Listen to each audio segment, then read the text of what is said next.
시편 10편은 아마 성경 전체에서 교만과 겸손의 본질에 대해서 가장 잘 설명한 또 고백하고 있는 내용이 아닌가 싶습니다. 성경 전체에 교만과 겸손에 대한 수많은 잠언과 권고와 명령이 있습니다. 그래서 우리는 조금만 성경을 읽고 신앙생활을 하다 보면 얼마나 겸손한 것이 중요한가, 겸손한 삶을 살아야 되는지를 깊이 깨닫게 되는데요. 몇 가지 성경 구절만 찾아봐도요. 야고보서 4장 6절에 보면 더욱 큰 은혜를 주시나니 그러므로 일렀을 때 하나님이 교만한 자를 물리치시고 겸손한 자에게 은혜를 주신다 하였느니라. 교만하면 하나님을 만날 수가 없습니다. 하나님이 그를 죽일 기계를 예비하신 정도로 교만한 자를 물리치시고 누구에게 은혜를 주시냐면 겸손한 자에게 은혜를 주신다라는 거죠. 심지어는 역대하 33장에 보면요. 히스기야의 아들 므낫세 왕이 등장하죠. 이스라엘 전 역사상 가장 극심한 우상 숭배를 자행했던 자가 므낫세 왕입니다. 이스라엘의 모든 왕을 다 통틀어서 최고의 우상 숭배자입니다. 히스기야 왕을 폐했던 모든 산당을 다시 다 세우고 우상의 제단을 바알과 아세라 산을 다 세우고요. 심지어는 성전 안에 성전 마당에다가 1월 성신의 제단을 세웁니다. 성전 안에서 뭘 한다고요? 우상 숭배를 하는 거예요. 우상 숭배의 제사를 지내는 거예요. 다른 왕들은 산당에서 지냈거든요. 성전 바깥에서 지냈는데 이 므낫세 왕은 성전 안에다가 우상의 제단을 세우고 우상 숭배를 한 왕이라는 거예요. 어느 정도로 하나님께서 미워하셨겠어요.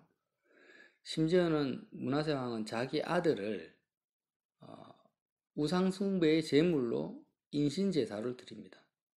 자기 아들을요. 끔찍하죠. 몰렉이라는 우상 숭배에다가 우상의 제물로 불살라서 자기 아들을 우상에게 바친 왕입니다.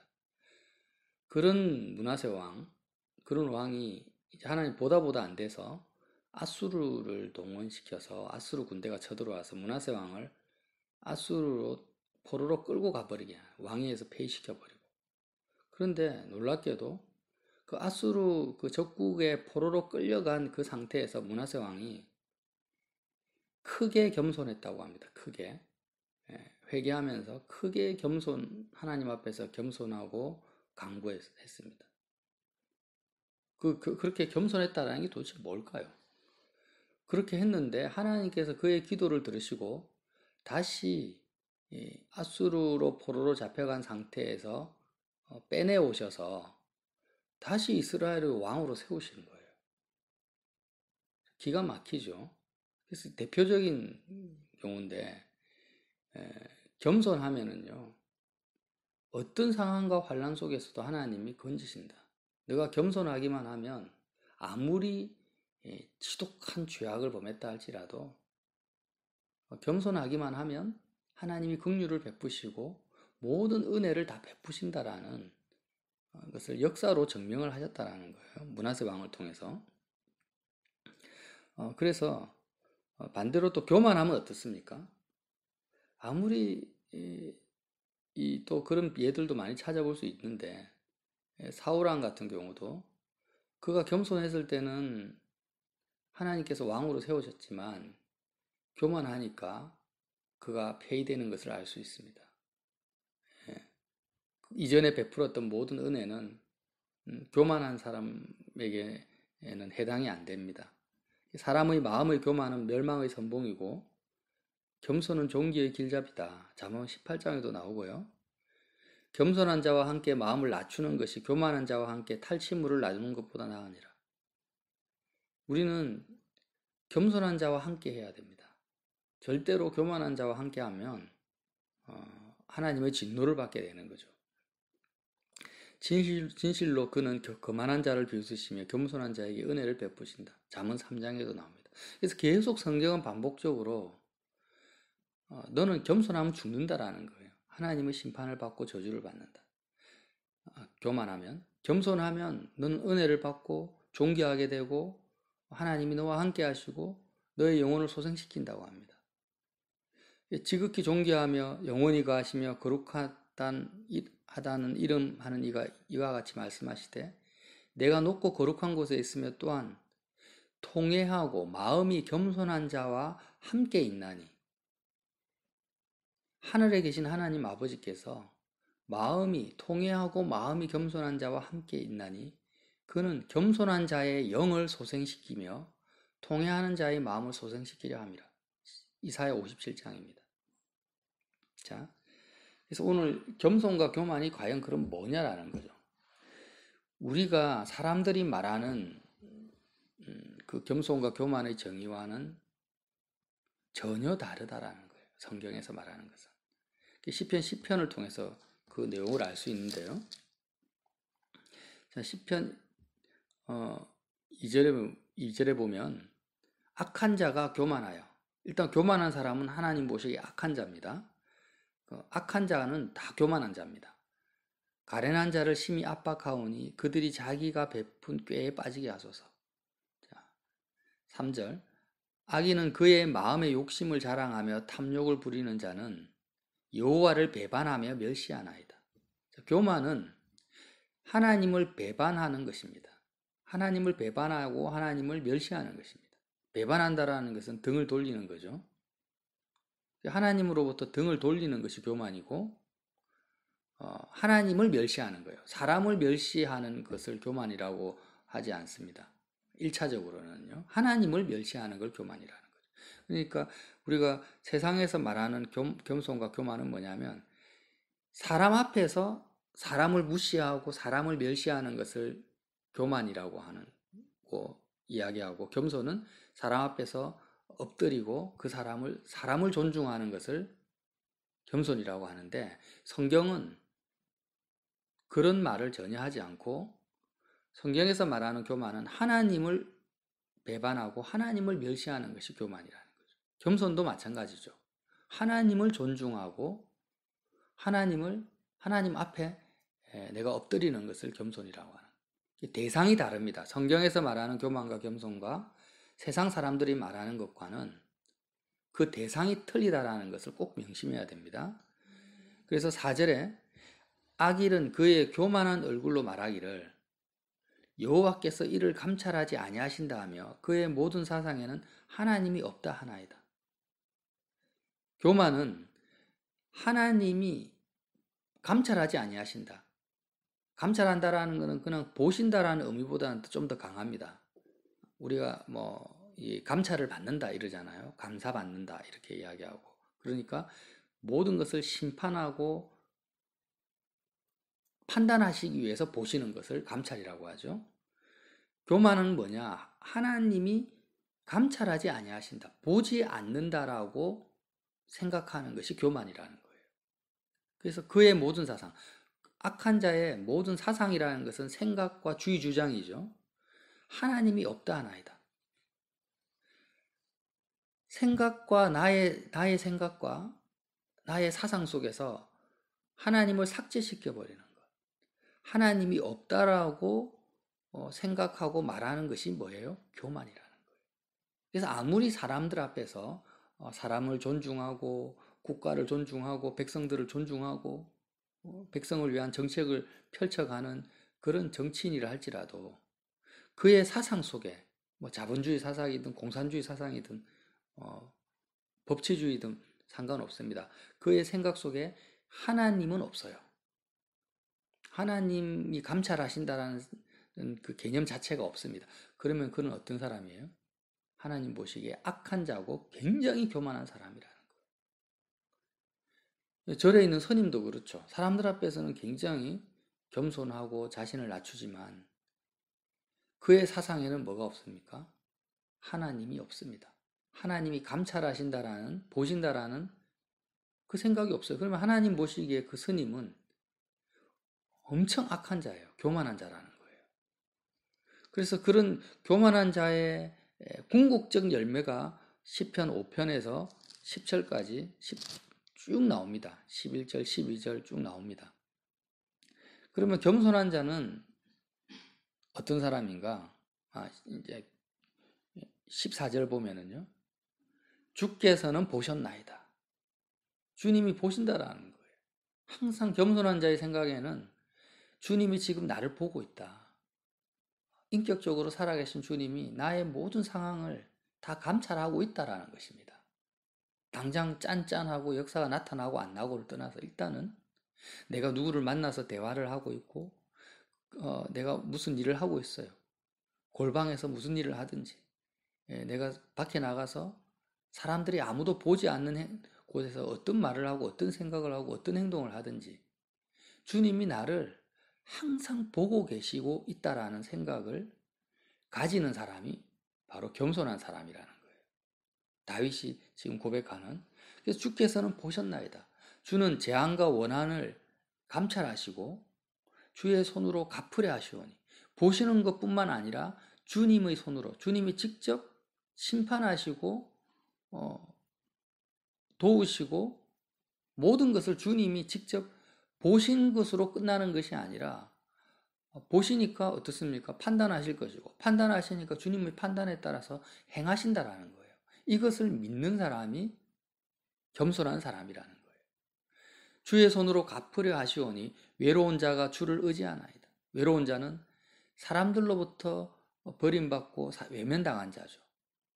사람들이 그를 어떻게 대하든지 간에 그는 누구를 의지합니까? 항상 자신을 보시고 주님이 행하시는 그 주님을 의지한다라는 거죠. 주님을 의지하는 자가 결국 의지할 수밖에 없습니다. 겸손한 사람은. 주는 벌써부터 고아를 도우시는 이신이다. 악인의 팔을 꺾으소서 악한 자의 악을 더 이상 찾아낼 수 없을 때까지 찾으소서. 겸손한 자의 마음속에서는요.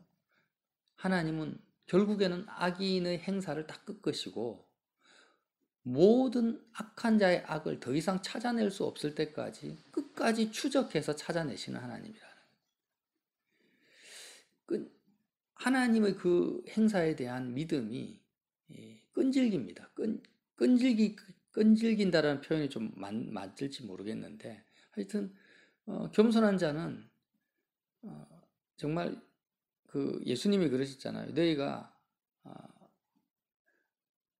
범죄했을 때 하나님께서 그 감옥에 가둬놓고 정말 그 너희의 죄가 완전히 다 갚을 때까지 하나님이 거기서 꺼내주지 않을 거다. 주님께서는요, 선한 일도 하나도 놓치지 아니하시고 전부 다 갚아주시고 악한 일도 하나도 지나치지 아니하시고 다 심판하신다라는 거예요. 그런 믿음이 누구에게 있습니까? 겸손한 자에게 있다라는 거예요. 16절에 여호와께서는 영원 무궁하도록 왕이시니 이방 나라들이 주의 땅에서 멸망하였나이다. 여호와여 주는 겸손한 자의 소원을 들으셨사오니 내가 겸손하기만 하면 주님은 나의 모든 소원을 다 응답하시고 들으신다라는 거죠. 겸손이 뭐라고요? 주님이 나를 보고 있다. 보고 있을 뿐만 아니라 주님이 다 판단하시고 심판하시고 나를 심판할 뿐만 아니라 영원한 왕으로서 영원 무궁한 왕으로 모든 사람을 심판하시고 주장하신다라는 것을 믿는 거예요. 그런 사람의 소원을 들으신다라는 거죠. 그들의 마음을 준비하시며 귀를 기울여 들으시고 마음을 준비하신다라는 건요. 겸손한 사람들의 마음을 굳게 하신다라는 거예요. 붙들어 주신다라는 거예요. 항상 붙들어 주세요. 마음의 평강으로. 그리고 아주 귀를 기울여 주시는, 당연하죠. 하나님을 믿으니까. 고아와 압제당하는 자를 위하여 심판하사 세상에 속한 자가 다시는 위협하지 못하게 하시리이다. 자, 예배는 겸손입니다. 한마디로 말하면. 우리가 하나님께 예배 드리잖아요. 예배는 겸손입니다. 겸손이 뭐라고요? 하나님의 시선 앞에 우리가 서는 거죠. 엎드리는 거죠. 하나님의 살아계심 앞에 내가 무릎 꿇는 것입니다. 그런데 이 예배 행위가 종교 행위로 탈바꿈되는 때가 언제입니까? 1차적으로는 예배 드리는 그 순간만 하나님의 살아계심 앞에 서는 거예요. 예배드리지 않는 순간 일상생활 속에서는 어떻습니까? 하나님을 삭제시켜버려요. 하나님이 없다 이렇게 내가 무의식 가운데 생각하고 내 마음대로 살아가는 것. 예배를 종교로 탈바꿈시키는 첫 단추고, 또 하나는 바리새인들의 경우를 봅시다. 바리새인들이나 지금 독일 600만 명의 유대인들을 학살한 독일 사람들 다 기독교인입니다. 종교인들이에요. 하나님의 뜻이라고 생각하고 유대인들을 죽였단 말이에요.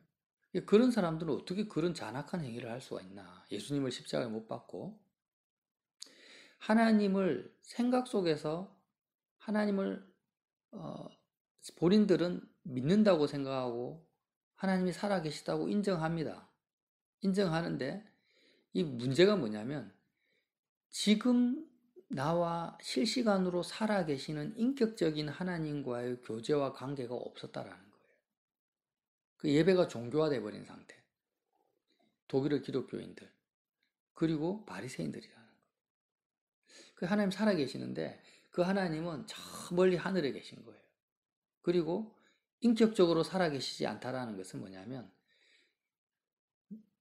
바보가 아닌 이상에는 사람은 그렇잖아요. 내가 눈앞에서 모든 펼쳐지는 일에 대해서 반응을 하게 되잖아요. 근데 하나님은 반응하는 하나님으로 생각하지 않는 거예요.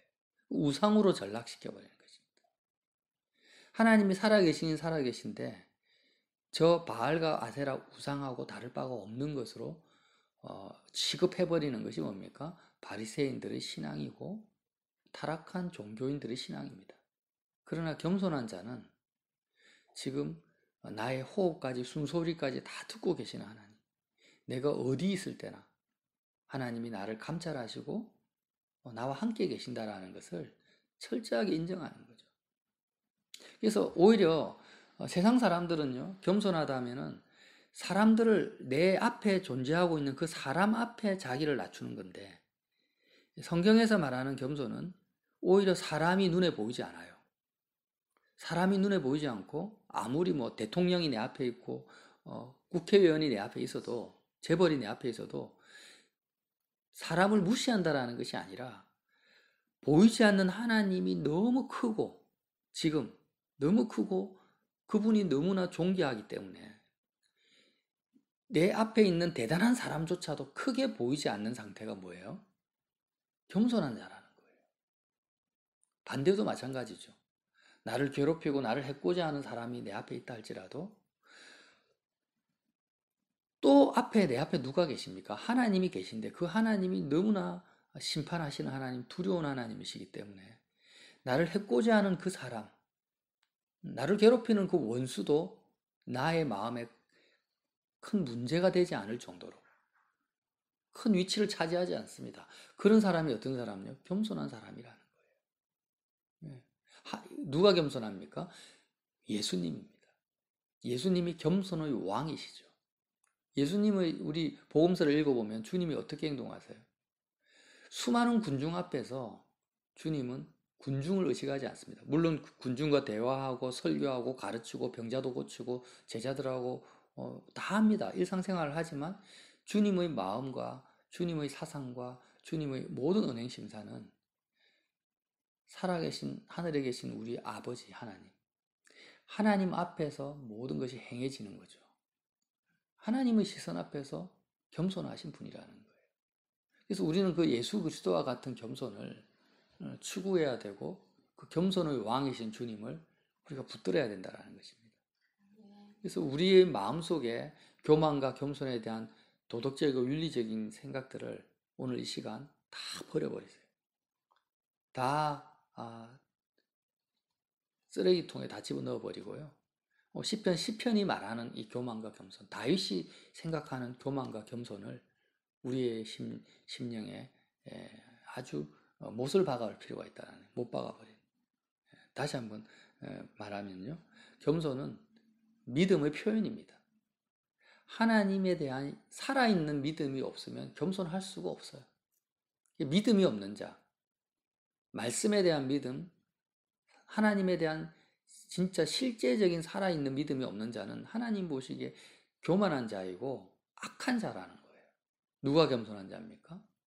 하나님에 대한 살아계신 하나님에 대한 실시간의 믿음을 가지고 있는 자가 겸손한 자라는 거예요. 그런 겸손만 있으면 하나님은 언제든지 돌이키시고 도와주시고 구원하시고 은혜를 베푸시고 함께 하신다라는 것입니다.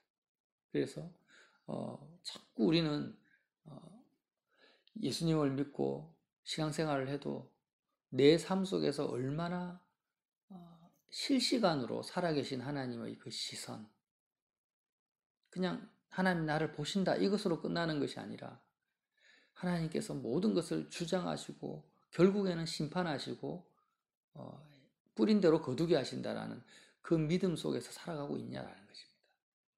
그 실제적인 믿음을 우리에게 허락하시고 또 우리가 그걸 사모함으로 말미암아 평생에 주님 앞에 겸손한 삶을 추구하시고 살아가는 저와 여러분 되시기를 예수님 이름으로 빌어드립니다.